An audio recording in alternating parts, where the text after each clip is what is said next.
మూర్తి అగ్రజన్ముండు రామానుజచలనుడు రామాచార్యుల ప్రేశిష్యరత్నమైన ధరణి భడియమ్మపురి నివాసులైన కాళమాంబ సమేత చలానంద విలయాచార్య గురు భజే. మా గురుదేవుని మనం స్మరిస్తూ అచింతా వ్యక్త రూపాయ నిర్గుణాయ గుణాత్మనే సమస్త జగదాధార మూర్తే బ్రహ్మణే నమః. ఈరోజు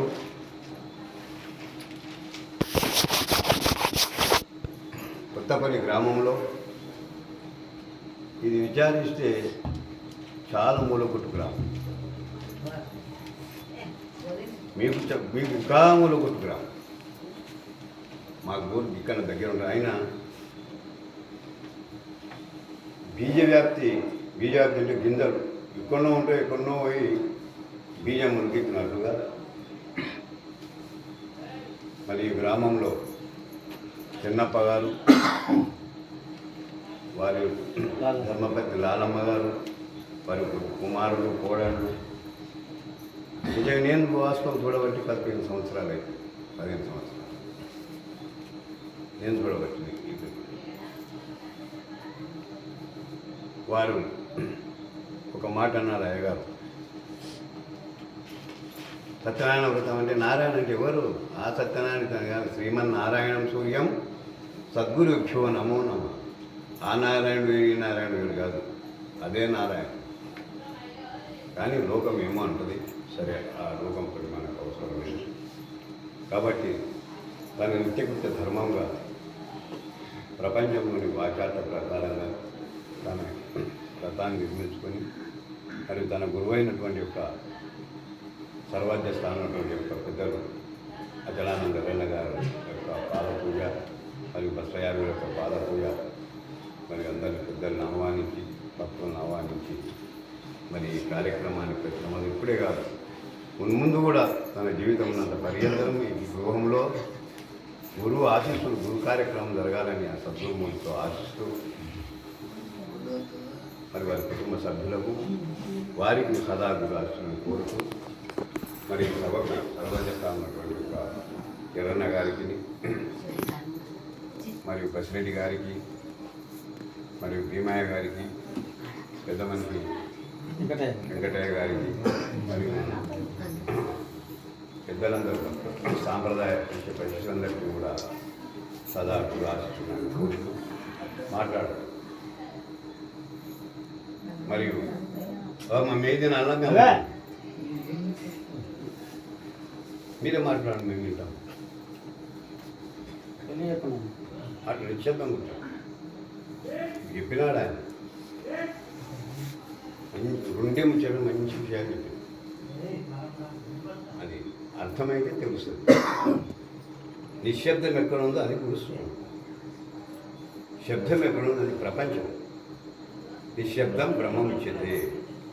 నిశ్శబ్దం అది సూక్తి, శ్లోకమే. శబ్దం నిశ్శబ్దం ఎక్కడ ఉందో అది గురుస్వరూపము. సరే, ఎవరు మాట్లాడారు పెద్దలందరూ మాట్లాడారు. నీకు తెలియంది ఏమీ లేదు, నాకు తెలిసింది ఏం లేదు, మీకు తెలియంది ఏం లేదు. కానీ దీనికి ఎరుకకు మరపు ఉంది. ఎరుక ఉన్నంత వరకు మరపు ఉండు, మరపు ఉన్నంత వరకు ఎరుక ఉండు. అట్టి ఏ రెండు విడిచినా అచరుడకు అన్నాడు. ఎరుకున్నంతసేపు మరపు మాట్లాడితే మనకు మరపు వస్తుంటుంది. మరపు ఎప్పుడైతే మన అప్పుడైతే నప్పిస్తుంది. ఎరుక ఉన్నంత వరకు మరపు ఉండు, మరపు ఉన్నంత వరకు ఎరుక ఉండు. అట్టి ఏ రెండు విడిచిన అచరుడగును. ఎంత అశివదాంతార్య శేషాచలార్య పెద్దల యొక్క కాబట్టి మరియు సరే, ఈ మనం ఎట్లొచ్చినాం, ఈ సృష్టి ఎట్లా ఉత్పన్నం, ఈ సృష్టి ఎక్కడి నుంచి రావడం జరిగింది.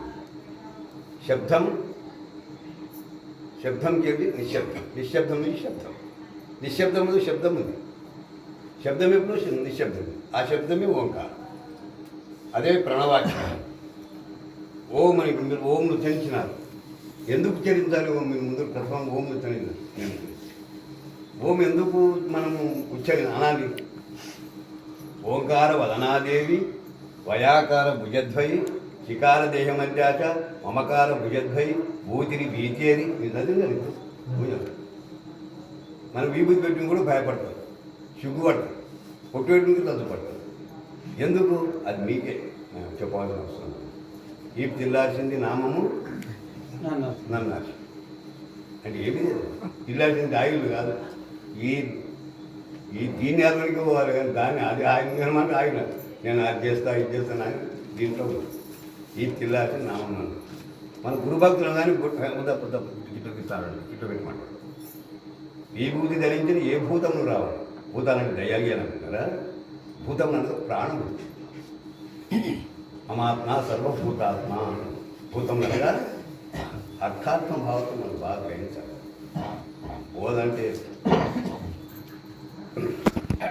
కాబట్టి సృష్టి ఎట్లొచ్చింది? ఈ ఓంకారం అనే ప్రణవాక్షరమందు దాన్ని ప్రణవం అంటారు. ఓంకారం అంటారు, ప్రణవం అంటారు. ప్రణవం అనేది సంస్కృత పదము, ఓంకారం అనేది తెలుగు పదం. ఓంలు ఎన్ని అక్షరాలు ఇక్కడ చూడండి. ఓం మీరు అంటారు కదా, ఓం అంటే ఆ ఉ మా ఈ 3 అక్షరములు ఓంకారం. చూసి అర్థం చేసుకో. ఆ వలుపుతుంది, ఊ వలుపుతుంది, మా వలుపుతుంది. ఇది ఓంకారం. అకారం బ్రహ్మస్వరూపము, ఉకారం విష్ణు స్వరూపము, మకారం శివస్వరూపం.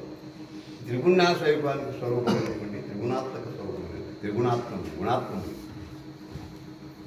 అటువంటి ఓం అనేటువంటి శబ్దము అదే.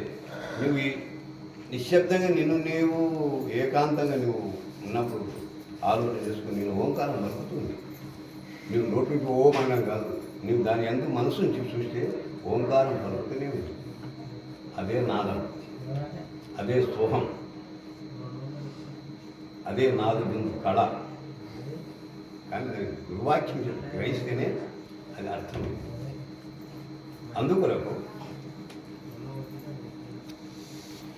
శ్లోకం ఏం చెప్తుంది తెలుసు? ప్రణవం అంటే ఇప్పుడు చెప్పింది. ప్రణవం అంటే ఓంకారం. ప్రణవం అంటే సంస్కృతంలో ప్రణవం అని, తెలుగులో ఓంకారం బాగా ఉన్నాయి. మనకు పట్టింది పిచ్చి. నాకు నీకు కాదు, నాకు కూడా